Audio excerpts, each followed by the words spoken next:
are going to need to support anything that you have that's going to be upright so that it'll dry correctly. This is very wet still, and I need to continue to dry it by either using a paper towel or even in some cases something that's wrapped in cling wrap, because the paper towel is actually going to make it dry faster. It's going to absorb moisture and make it dry faster. So my tail was actually getting too hard to form into the shape that I wanted, and so I just kind of squished it together again and remodeled it, and then it was the perfect consistency. And I've put a texture on it. I used this mesh bag from this is from Avocados, but you could use a bag from Lemons, and I just pressed it on the form. See how it's still quite wet, but it's kind of holding shape. It was cracking. You'll see this is my ball that I was saying I was going to use as a ball for the lion paw to step on. Now I quite like it cracked, really, so I'm going to keep it like that instead of refashioning it. But just be aware that things move quickly in clay. I also needed to set up my feet and pose them in the positions that they're going to be in. I started cutting into the toes, and I'm going to do that again here. I'm quite glad that I covered this end, because this is getting very stiff, and it's kind of hard on the outside, kind of like it's formed as skin, and it's still squishy on the inside. So if it had this skin over it here where I want to slip and score it and attach it to the body, then I would have a really hard time doing it. And that's why, again, I told you to put the wrap over the edges that you're going to be attaching. So I'm going to use scissors here to cut into the paw and form my fingers. It looks kind of terrible, but I'm going to work with that. It looks kind of like a lizard or something, but I'm going to put a big toe here in the back and cut out a little bit more. Okay, and I'm going to use some water and just kind of work with it. I could have also taken a tool and just marked them and made indentions, and that could work okay as well. But for me, this is the way that I wanted to do it. So you're going to have several choices when it comes to putting in parts. See how I'm using the knife here to form it? I've put a little bit of water on it, and I'm using the edge of the plastic knife because it's thinner than my finger, and I'm going to be able to get in there and press these sides together so that they're both sturdier and more visually appealing. So I'm going to use that tool. I could be using something else too. I could be using the metal butter knife, pretty much anything and I'm going to start making little pads here, just giving my paw some shape. I don't like the way that's cracking on there, and it's going to be kind of a rush to make what you want in the time frame where the clay is letting you work with it. I'm using the box to prop it, and I found something because my ball was just squishing more when I put it under the paw, and so I'm going to want my ball to dry independently, and in fact I'm going to keep turning it like that so that it doesn't squish down on one end. Just gravity is making it flatten out. So if you try to build on something that's not ready, it's just going to flatten it out more. So I've used this plastic top here to prop the foot, but ultimately it's going to rest on the ball. So turning things around, I checked on them. I left it for about an hour and then went back to it, brought it inside, and then I waited I got distracted, as we do, and I almost waited too long to get back to some of these things. I worked a little bit on the head. Now what I did is I decided that I was going to make it into a bird head. I squished in the eyeballs a little bit more there because it was kind of looking like that anyways, and I kind of got my fingers wet and made a ridge for the beak, pressing my fingers into the bottom. Did the same kind of thing for the base. So you'll find that some aspects of this are quite fun because you'll start to see what you're wanting to make, and it's just the trick is to just be patient. verified that my body and my tail are about the same size, so that's going to work.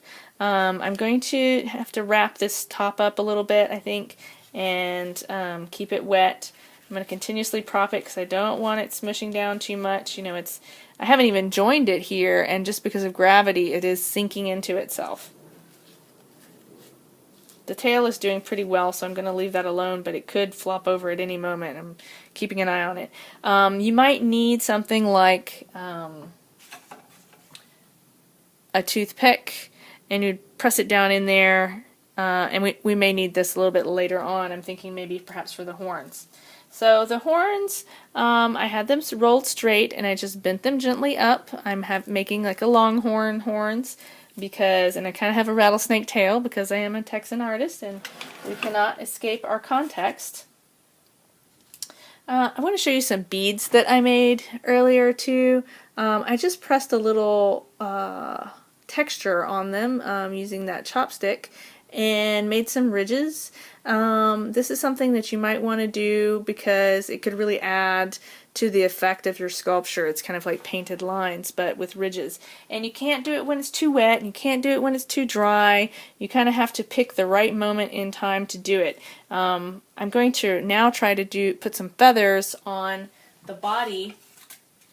I want to use this impression here to make the feathers. So that's working fairly well. See how it's squishy on the inside, but it's got this hard skin. So it's still taking an impression with a hard object like this, but if I were trying to use this mesh bag, this wouldn't work. The tail is much squishy. So don't panic. If you see some cracks, if it's still real squishy on the inside, odds are you can squish it back together and get it to work for you. If it's getting quite hard throughout, you might want to just take a deep breath and see what you can do. You may need to add something, maybe take something away. Don't panic. Some cracks, like this one, I'm going to make that into an aesthetic thing. I'm going to make that into a kind of a cracked egg or something, and it's going to work for me artistically. So this now is going to be the feathered top. I think that's going to work okay. But my tail still needs to set up some before. You can kind of tell that by just look how much that's like a marshmallow. So of course if I put weight on it, it's just going to flatten out and be a big blob. You don't want a blob. So I'm going to leave it alone, and I'm just going to have to come back and put that on later. Now this guy is getting a little bit drier though, so again I'm going to put some moisture here on the areas that are going to have parts. I'm going to have the arms here, the head here, and the body is going to attach here. So I'm going to put some moisture there, and I'm going to wrap him up in some cling wrap so that there's no more drying out that's going on there. That I might need toothpicks for the horns. It's possible that I can do it without. See how this is tacky there? That's because I've kept these edges wet. Now I'm a little bit afraid that it might be too wet, but at the same time I don't want to miss my chance. So I'm going to go ahead and take a toothpick or any tool that you have, you know, a pen. This screw would work too. Toothpicks are good because I might end up putting it straight through the skull and attaching the horns. That way, if I can't seem to get them to stick on, see how this really has this skin on here that makes it kind of difficult to you know, I think I'm going to do that. I think that I am going to pierce the brain of my little bird here so that I am going to now put the horns on like that, and I think that that will be more reassuring to me that they're not just going to fall off. But at the same time, you can't do that. Like if I was trying to do this in this end, that's not going to work because this is too thin and it would make it crack. And again, it has to be wet enough to do that. And I'm going to score and slip it anyways because I don't want it cracking around the edges. So now I'm taking my tool away.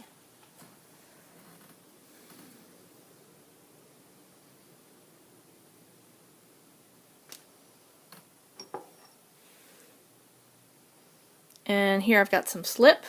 I'm going to put that on. So that's like my blood, my glue.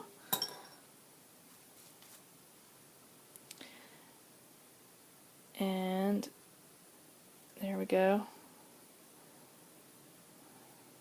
Okay, so that's looking all right.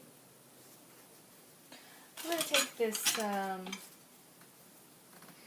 screwdriver that I was saying I was going to use earlier, and I'm going to see if I can get it to do what I want, which is to work the clay into the skull and work the clay of the skull up into the horn. So it's kind of, you have to be patient and gentle, and you're joining the two together. Now I cheated a little bit because I used the toothpick, but really I was afraid that it wasn't going to fall. I was afraid it was going to fall off otherwise, and I think that some of you, and maybe even me, may need the toothpicks for getting your sculptures to stand up. So I'm thinking, whoops, I'm probably going to let this dry more like this, upside down, and let gravity work with me. Now it's starting to look more like a cow again, huh? Yep. Add those familiar things, and we want to recognize it as being one thing or another. It's cracking and you start to panic. Just don't panic. Smooth it in. Do your best.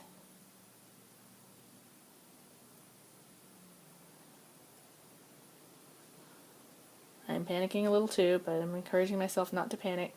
So the problem with toothpicks is that you get cracks like that, so structurally it's less sound than not using them. But I'm going to match my horns. Yeah, they're matched pretty well. And this is, I'm going to kind of tear this. See how much easier that is because I kept that nice and wrapped up. This is what you want. You want it to look like this when you're going to score and slip it.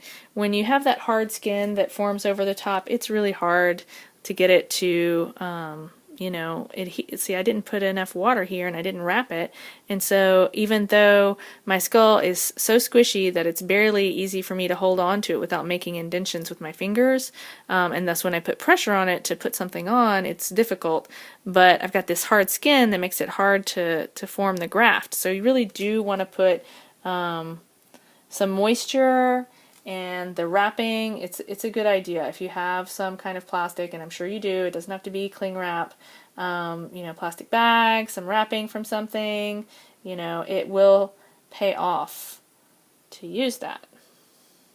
It's a little bit of extra clay that I set aside, and I put it right back into the Ziploc bag, so I might need to make a little snake.